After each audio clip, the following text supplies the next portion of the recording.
Merhabalar, ben Ayşegül, psikoloji alan uzmanı ve aile danışmanıyım. Ramazan ayında mübarek kitabımızın mesajlarını psikoloji biliminin bakış açısıyla anlatmaya çalışıyorum. Bazen insanın içi daralır, kalbi sıkışır, sanki hiç geçmeyecek bir yükün altında eziliyormuş gibi hisseder sevgili dostlar. İşte tam da böyle zamanlarda İnşirah suresi ruhumuza ferahlık veren bir dost gibi gelir. Adı üstünde inşirah, yani gönül genişliği, iç huzuru. Bu sure Efendimiz Aleyhisselam'ın en zorlu zamanlarında ona bir teselli olarak indirildi.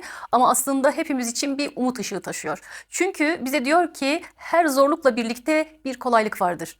Sırtındaki yük hafifleyecek, içindeki daralma geçecek. Şimdi bu sureyi birlikte daha derinlemesine anlamaya ve onun ruhumuza nasıl şifa olabileceğini keşfetmeye çalışalım isterseniz. Senin göğsünü açıp genişletmedik mi?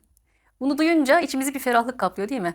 Zor zamanlarda insanın dünyası daralır, nefes almak bile zorlaşır. Hele ki kaygılı ya da üzgünken göğüste sıkışma hissi, boğazda bir düğüm, derin nefes almakta zorlanma.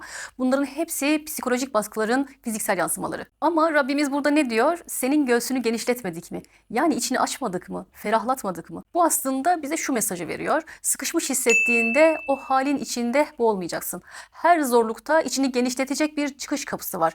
Bazen sadece bakış açımızı değiştirmek bile içimizi genişletir.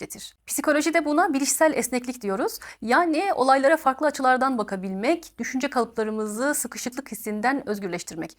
Göğsünü açmak işte tam da bu. Belini büken yükü senden almadık mı? Şu cümleyi okurken bile sırtındaki o ağırlığın hafiflediğini hissettiğini düşünüyorum. Çünkü bende de öyle oluyor. Bazen gerçekten hayatın yükü çok ağır gelir insana. Sorumluluklar, geçmişin yükü, pişmanlıklar, korkular hepsi bir araya gelince gerçekten belimizi bükerler. Ama Rabbimiz diyor ki o yükü senden almadık mı? Yani diyor ki sen sanıyorsun ki tek başınasın ama aslında değilsin. Daha önce nice zor zamanları atlattın. Hatırla, sırtındaki yükü taşımak zorunda değilsin. Paylaşabilirsin. Psikolojide bunun adı duygusal boşaltım arkadaşlar. Bir dertleşmek, içini dökmek, gözyaşlarına izin vermek bile yükü hafifletir çoğu zaman. Nasıl ki bazen biri bizi anladığında omuzumuzdan büyük bir yük kalkmış gibi hissediyorsak, burada da Allah bizim yükümüzü aldığını söylüyor. Senin şanını yüceltmedik mi? Bu ayet bana hep insanın kendini değersiz hissettiği zamanları hatırlatır. Hani bazen ben kimim ki, ne önemi var ki benim varlığımın diye düşündüğümüz zamanlar olur. İşte Allah tam orada senin değerin var kulum, sen kıymetlisin diyor. Çünkü insan bazen kendi gözünde küçüldükçe küçülüyor. Ama Rabbimiz bize diyor ki sen düşündüğünden daha kıymetlisin. Senin buraya gelişinin bir anlamı var. Değerin sadece başkalarının seni nasıl gördüğüne bağlı değil. Bunu psikolojide özdeğer olarak ifade ediyoruz. Yani insanın kendini değerli hissetmesi, kendine saygı duyması. Bu ayet bize kendimizi sürekli eleştirmek yerine değerimizi hatırlatıyor. Demek ki zorlukla beraber bir kolaylık var. Evet, zorlukla beraber bir kolaylık var. Dikkat ettiyseniz bu ayet 2 kez üst üste tekrarlanmış. Çünkü bazen bir şeyi duymamız yetmez. İçimize sindirmek için tekrar tekrar işitmemiz gerekir. Zorluk varsa onun içinde kolaylık da vardır arkadaşlar. Burada çok önemli bir mesaj var. Kolaylık zorluğun sonunda değil, beraberindedir. Şu an yaşadığın sıkıntının içinde bile bir ışık var. Yeter ki görebil. Zor günler bitmek için gelir, sonsuza kadar sürmez sevgili dostlar. Buna psikolojide bilişsel yeniden çerçeveleme diyoruz. Yani olaylara farklı gözle bakabilmek. Bu benim başıma neden geldi yerine bu bana ne öğretiyor diye sormak mesela. Bir sıkıntı içindeyken o an fark edemiyoruz ama zaman geçince dönüp bakıyoruz ve diyoruz ki iyi ki o günleri yaşamışım. Bana çok şey öğretti.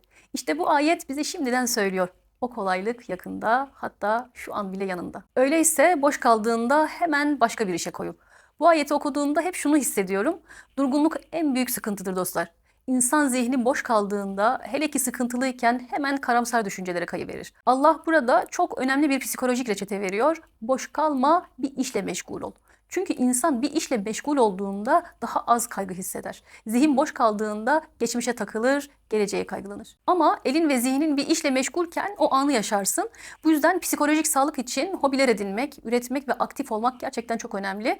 Çünkü meşguliyet hem zihni hem de ruhu iyileştirir. Ve yalnız Rabbine yönel. Şimdi en önemli noktaya geldik. Ne yaşarsan yaşa, en sonunda Allah'a yönelmek huzur getirir.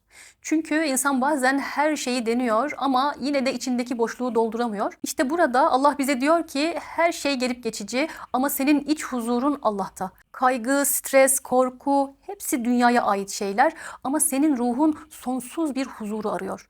Dön ve kendini Rabbine teslim et. Bu ayetin psikolojik karşılığı manevi yönelim ve teslimiyet. Yani kontrol edemediklerin için endişelenmek yerine içsel olarak huzuru bulabileceğin bir kaynağa yönelmek. Sonuç olarak sevgili arkadaşlar, İnşirah suresi ruhumuza bir hediyedir.